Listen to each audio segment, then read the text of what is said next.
tu adores ton Seigneur, il te donne un autre sujet d'adoration. Si tu dis merci Seigneur pour le mariage, il te donne un enfant pour que tu l'adores pour cet enfant. Il te donne le travail. Si tu adores pour le travail, il te donnera autre chose. Donc chaque fois que tu adores, il mettra dans ta bouche un sujet d'adoration. Il mettra dans ta bouche un sujet d'exaltation. Mais ça, nous oublions. Nous regardons le poids de la veste. Nous regardons le prix du pantalon. Nous oublions qu'il peut nous vêtir. Puisqu'il vêtit les oiseaux du ciel, il nourrit les êtres. Comment ne peut-il pas t'habiller? Tu penses que si tu salis une veste de 500, il ne peut pas te donner celle de 1000 en sachant que tu n'es pas chiche pour t'allonger, pour devancer. Oh, shalom, frères et sœurs. Shalom. C'est le premier obstacle à une adoration sincère. C'est notre opinion de nous-mêmes. Mais parfois, c'est l'opinion des autres. Shalom. Je vais vous raconter une anecdote. Il y a 12 à 15 ans, j'étais encore à Lubumbashi. Et là-bas, il y a l'adoration chaque jeudi. On expose le Saint-Sacrement durant toute la journée. Et j'ai toujours l'habitude de trouver de trouver un temps pour l'adoration. Et ce jour-là, j'étais dans la cathédrale Saint-Pierre et Paul, pour ceux qui connaissent Lubumbashi. J'étais si je n'étais pas à genoux, je pense que je devais être carrément allongée sur le sol, en train d'adorer. Seulement, ce que je n'avais pas vu, c'est qu'au fond de moi, il y avait 2 collègues, un couple ami. Quand je suis sortie, nous sommes sortis ensemble, c'est la femme qui m'a arrêtée. Elle m'a dit, Babette, est-ce que tu sais qui tu es? Je l'ai regardé. Qui je suis? Elle a dit, oui. Qui tu es? J'ai dit, je ne comprenais pas très bien. Elle a dit, tu es un médecin. Tu es connu ici dans la ville. Comment peux-tu dans une église t'allonger? Je l'ai regardé. J'ai dit, moi je sais qui je suis. C'est toi qui ne sais pas qui je suis. Moi, devant ce Dieu, je ne suis rien. Parce que moi, je dois demander un examen pour savoir si tu sais pas lui. Il m'a créé, il sait le cerveau, il sait comment tout se passe. Comment moi, je ne peux pas m'allonger? Shalom. Et vous renvoyez comment les regards des autres peuvent nous empêcher d'adorer Dieu. Moi, je lui ai dit, je ne suis rien. Je ne suis rien. Si je suis médecin, c'est par sa grâce. C'est lui qui a voulu qu'un jour, qu'on puisse payer pour moi les études. C'est lui qui un beau jour m'a mis là où je suis. C'est lui. Alors comment ne pourrais-je pas l'adorer? Shalom. Mais au-delà de ça, il y a un 3e élément, qui est un élément capital, qui fait que parfois nous n'arrivons pas à adorer. Et ça, nous allons le voir dans Actes 17, au chapitre 22 à 24. Actes 17, chapitre 22 à 24.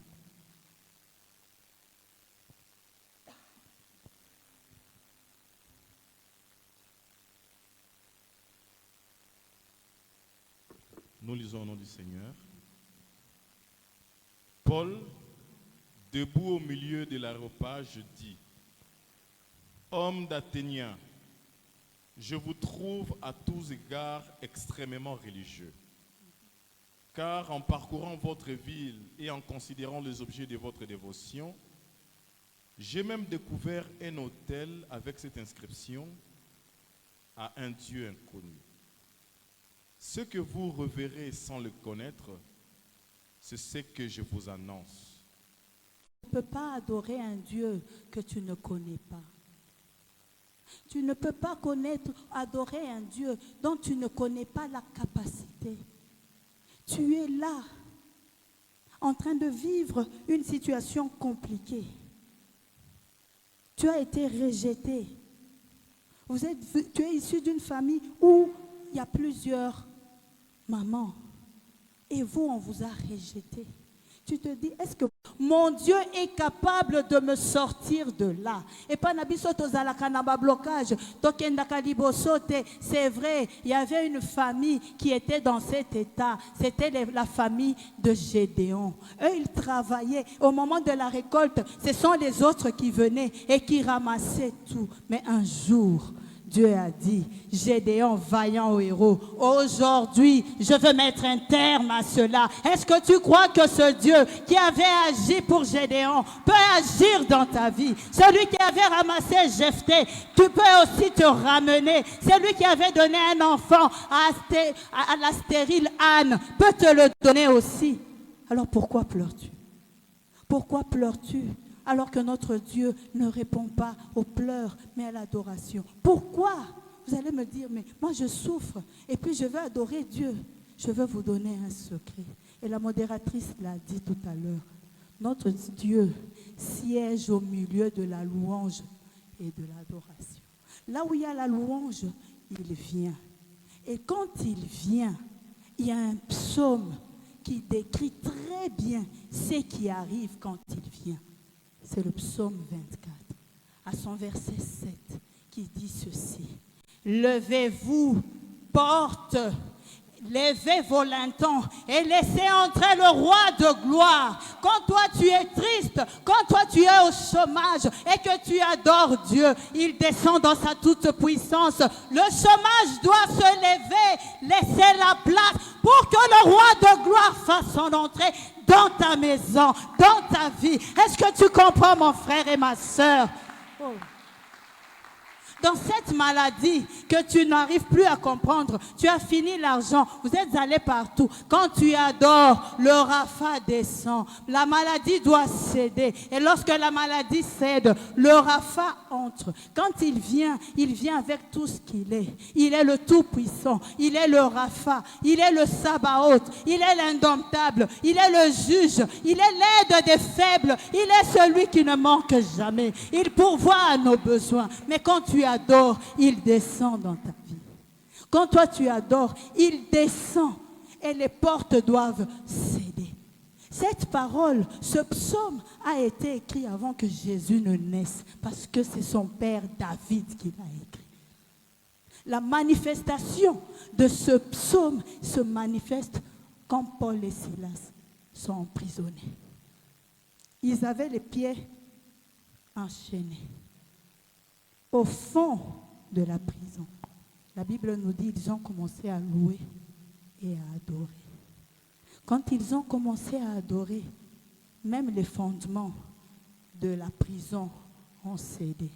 Pas la porte de la cellule de Paul s'est ouverte, mais toutes les portes de la cellule se sont ouvertes pour répondre à cela, pour dire, levez-vous, porte des lintons, afin que le roi de gloire fasse son entrée. Qu'il fasse son entrée, pour qu'il descende dans ta vie, pour qu'il agisse dans ta vie. Tu dois savoir qui il est.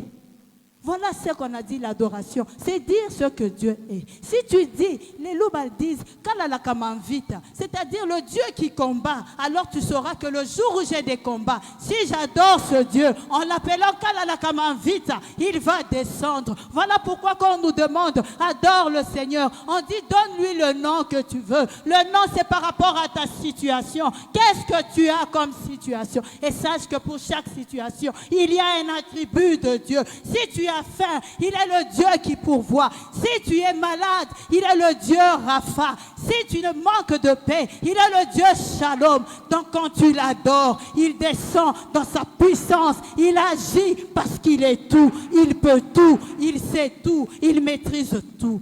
Shalom. Shalom, frères et sœurs. Shalom, frères et sœurs.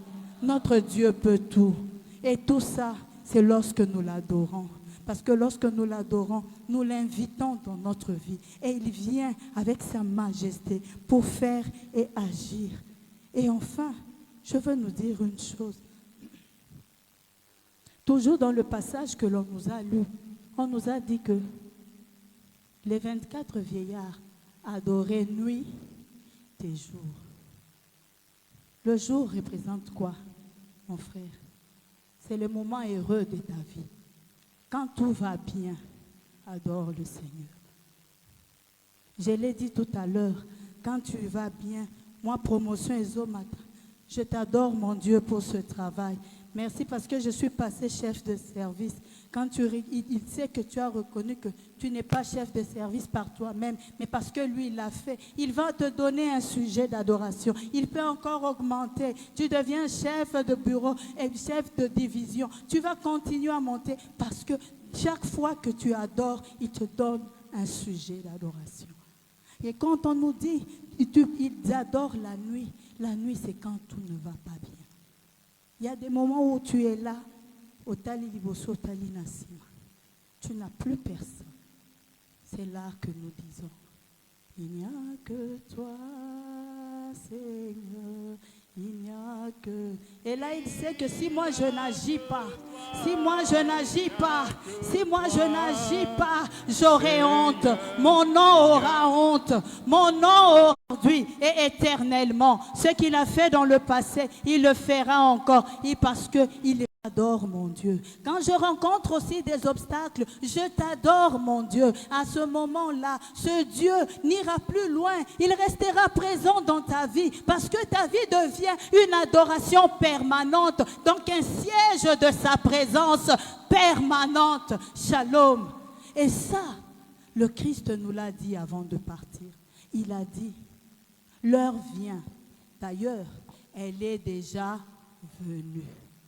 Où les vrais adorateurs n'adoreront plus à la montagne, mais en esprit et en était bien devant l'arche. Il n'a pas vu qu'il était roi. Il avait tout enlevé.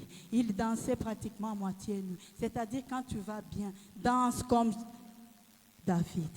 Et quand tout ne marche pas, sois comme Job, qui ne l'a pas renié, mais qui a dit, je sais que mon Rédempteur est vivant et il se lèvera le dernier.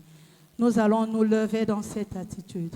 Nous allons appeler cet esprit afin que nous puissions avoir une adoration en esprit et en vérité. Nous allons demander à la chorale de nous chanter la chanson de Dena Moana quand il descend. Parce qu'une fois remplis du Saint-Esprit, nous pourrons adorer.